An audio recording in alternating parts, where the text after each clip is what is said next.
A very common question I get is that, the MRI shows a rotator cuff tear, right? Is that tear real, and does that tear have to be treated?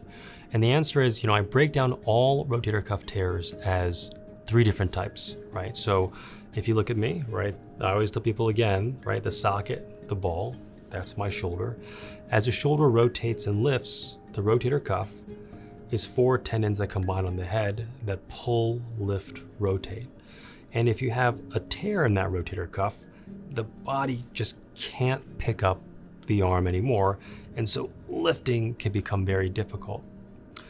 And when you have a tear, the MRI will delineate what type of tear that is, right? And so the 3 different types of tears for every single person that you can have are a full tear. I tell people like it's a rope on the wall that's been popped off, right? No amount of physical therapy, right, or exercises can bring that back down. And for the right population who has not done well, an arthroscopic repair can be very beneficial to bring that back down.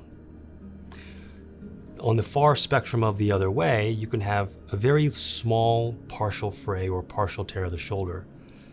That can be very, very normal, right? So if you have a rope that's been used for 5 or 6 decades, it's very normal to have partial fraying or partial tearing of that rope, even if it is very functional, right? So a lot of times for these low grade, small little tears, physical therapy is our go-to, because as we do physical therapy, it tells us whether or not that tear has to be addressed or if it goes away on its own.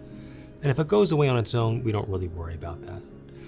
There's a third subset of tears that are the tweener, right? So it's not fully torn, but it's a small partial, perhaps that's a little larger, that's barely hanging on.